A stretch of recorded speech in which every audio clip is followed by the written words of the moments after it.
မှာတော့ဟိုဒီမှာရဲနာမည်ကြီးနေတဲ့ Hobby Camping ကိုသွားလည်မှာဖြစ်ပါတယ်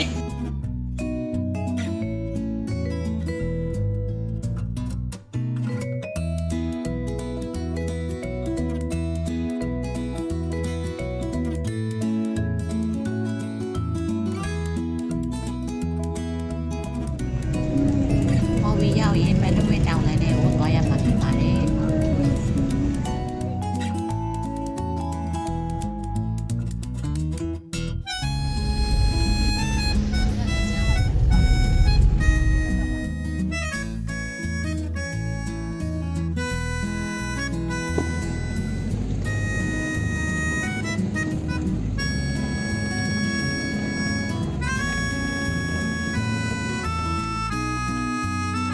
Hobby Camping ရဲ့ reception area လေးဖြစ်ပါတယ်။ဒီမှာ welcome to site ပါတယ်။ကျွန်တော်တို့ဒီ Hobby Camping မှာတော့လုပ်လို့ရတဲ့ activity တွေအများကြီးရှိပါတယ်။ ပြေးစီးတာတို့လေကူးတာတို့နောက် camping လည်းရှိတယ်။နောက်ပြီးတော့မှငါးပြားလို့လည်းရပါတယ်နော်။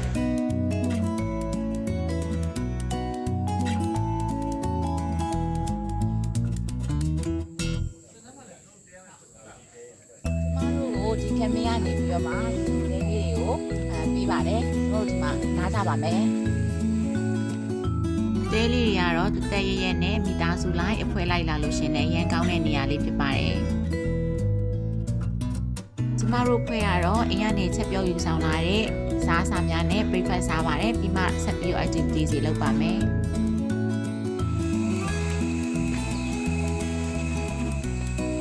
ဒီကူးခက်မှာလည်းရေကူးရပါတယ်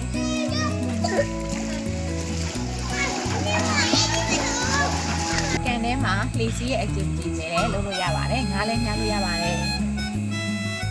ကျွန်တော်တို့အခုလှေစီးမှာမို့လို့လိုက်စက်ကတ်လေးပို့ပြီးတော့လှေစီးမယ်နော်ငါဆိုတော့ဒီလိုက်လို့ပြီးပါတယ်ဒါပေမဲ့ကိုယ့်ဘက်ကိုလည်းလုပ်လို့ရပါတယ်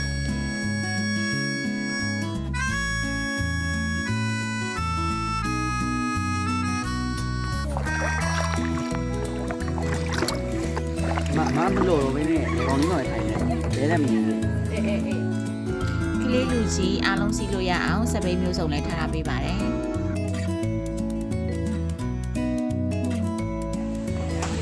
ကျမတို့ဒီနေ့စားဆောင်မှာဒီနေ့တော့စားကြမှာဖြစ်ပါတယ်ရှင်လိုက်ပါကြပါဦးရှင်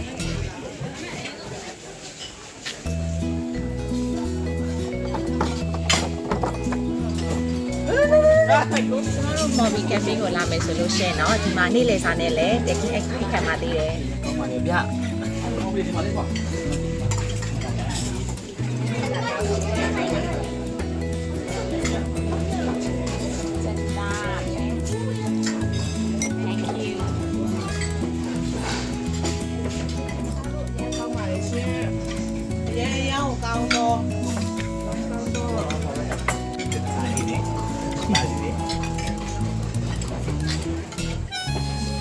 တပေါင်း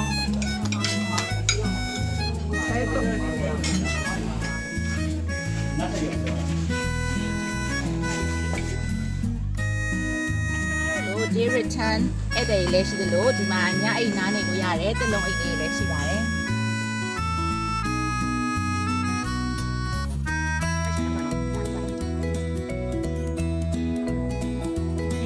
မနီးမွေးမှာရှိပြီးတော့မှတကယ်ပဲပန်းဖြည့်ခြင်းနေဆိုလို့ရှိရင်တော့ဒီလိုနေရာလေးကိုလာသိဖို့လာသိပါတယ်ကျမတို့အခုကနေ့တောင်ညောင်းသွားနေပါတယ်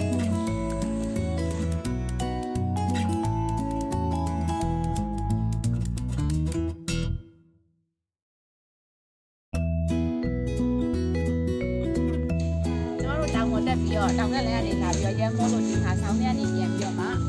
ခေါ်ပြီးပြန်ပြီးတော့ကားလေးစီးပြန်ပါမယ်တော့ဒီဆိုင်ရန်လေးရှိတယ်ဒီဆိုင်လေးလည်းအများကြီးဝယ်လို့ရပါတယ်။ဆိုင်ကလာလေးတွေဝယ်စားမယ်။တော့ organic လား။ organic ဒီကကွာကြီးရဆန်တဲ့ဟာလား။အိုးဒီမှာတော့ကျွန်တော်တက်ခဲ့တဲ့ပန်းပွင့်တာ။သူကကျွန်တော်ကန်းထားပြီးပြန်ပါမယ်။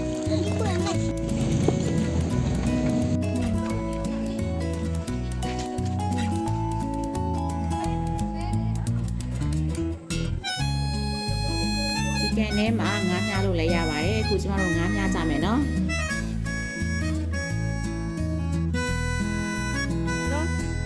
တော်ရကွာငါးမြားလို့ရပါတယ် တဲ့ငါးလေးပါအများကြီးပါ ဒီရိုက် okay ဆက်စားလို့ရပါတယ် ဒ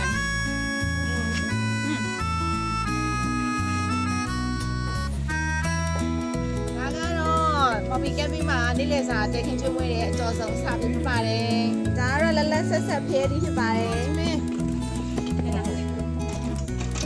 ညာရီပေါ့ ညစားလို့ကောင်းပါတယ် ကောင်းပါတယ် very good share good share အားရပရလည်းပဲစားတော့ပြီးတော့ရန်ကုန်မြို့ကိုပြန်တော့မှာဖြစ်ပါတယ်။ဒီမှာလည်းပြန်ကြည့်ကြမယ်နော်။